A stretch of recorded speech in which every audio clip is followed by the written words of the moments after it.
Hey guys, Jonathan here with TLD. Hope you guys are doing well. I am back with a very interesting unboxing to say the least. As many of you guys are aware, we're still about a month, maybe two away from the release of Apple's upcoming iPhone 6, but right here in front of me, I have a fully functional iPhone 6 clone that even says iPhone 6 right smack on the box. Just gotta give it a little shake and bake because this box is fighting me on getting it open, but I really found this interesting because if anybody has seen my good buddy Michael's The Detroit Borgs unboxing, his actually came in an iPhone 5 box, so I was pretty surprised when I saw iPhone 6 stamped on the side. So, taking a look at the back, you can see it's very consistent in terms of what we've seen so far compared against the dummy mock-ups that leaked earlier this year, the big difference here being obviously it turns on and it functions. So because of those similarities and a few production parts that have leaked recently, I think it's fairly safe to say that this is essentially what the iPhone 6 will look like, give or take. I also just received a handful of iPhone 6 cases from Spigen, which may or may not add credibility to the whole leak and mock-up design, but regardless, if you guys are interested in checking those out, let me know by hitting that like button.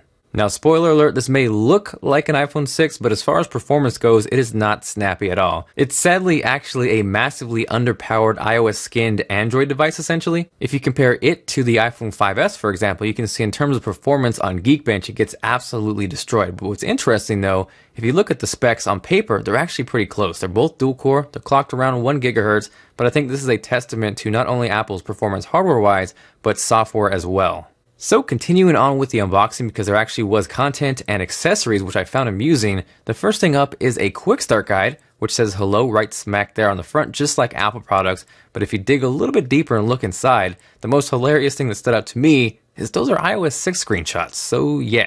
Next up, and I'm willing to bet these aren't authentic, probably less earpods and more white color stereo bass headphone mic volume control remote earphone earpods headset for iPhone, but nevertheless, at least alongside your iPhone 6 clone, you get iPhone 6 earpod clones. Following that, we have the USB wall charger hanging out there wrapped up all nicely and such. This really isn't anything too spectacular, but at the very least you can charge your iPhone 6 clone. Next up after that is the USB wall charger's PIC, the faux lightning cable, and alongside that is the SIM ejection tool. Now obviously I'm not going to bank on the lightning cable being authentic either, but at the very least it was still pretty cool that they included the entire package like you would get with an iPhone. So now that we've blasted through the unboxing portion, we can dive in and dig a little bit deeper into the clone. I think obviously the biggest noticeable difference aside from the screen size increase is the complete aesthetic change from the iPhone 5S. No longer on the back side will we see those glass portions on the top and the bottom like the iPhone 5S. That will be replaced by what I would assume to be aluminum by the final production model. That is kind of sectioned off by the dual line design on the top and the bottom where presumably the antennas would go. But I think that kind of makes the iPhone 6 design look eerily similar to the HTC One M8, and if you agree or disagree, let me know with a comment down below. One thing I do want to point out that I do not like, and it's been consistent across the dummy mock-ups, is the fact that the camera on the back side of the iPhone 6 clone pops up. So to me, that would make it very vulnerable to scratches, something similar to the iPod Touch. I know it's probably going to be sapphire coated, but at the very least, why would you want to increase chances of damaging one of the most important pieces on your phone? You can also see different aside from the iPhone 5S. The Apple logo on the iPhone 6 clone is actually indented and recessed in there, much like we saw on the iPad mini with Retina display and iPad Air.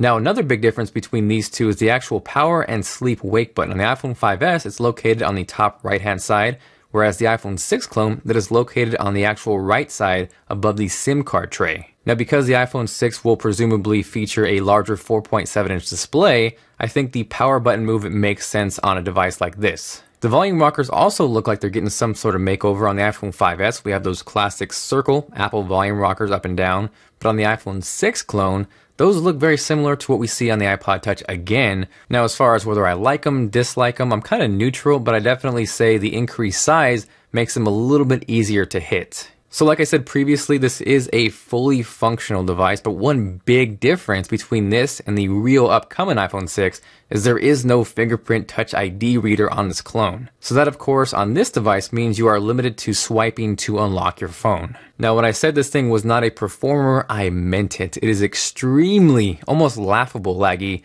and I almost want to go out kind of your average consumer style and go kind of bring this to people out in public and kind of get their feelings on how it performs, maybe even see if they notice the apparent lag compared to a current iPhone or even an Android device. And if that's something you want to see, definitely let me know.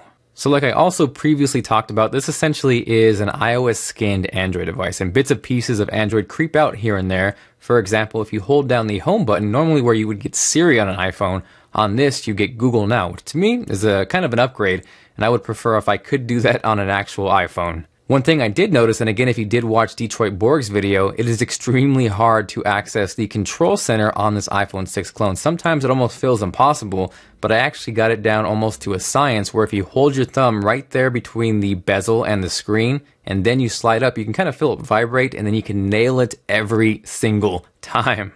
Now I know I'm going to get tons of questions of where can I buy this, and I want to tell you with a giant warning sign, do not buy this for anything more than purely entertainment. This particular one you can pick up on Chinese websites from anywhere from 160 to 200 bucks. I know as of August 1st, Goophone will be releasing their clone version of the iPhone 6. But honestly, as you can see from performance, you're not getting anything that you would really want on an iPhone, and at this price for a little bit more, you can get a Nexus 5. Or if you can find it, you can get something like the OnePlus One, which is going to absolutely destroy this in performance and overall just usability. I did get a chance to do a little bit of gaming on this iPhone 6 clone, and it wasn't as bad or as terrible as I would have imagined, but the actual touch screen wasn't really responsive, and it kind of hindered the gameplay and overall enjoyment at times. Regardless, it did give me insights and a better look of what the 4.7-inch iPhone 6 will look like. I do really enjoy watching movies and media on a screen size like this. Honestly, my ideal screen size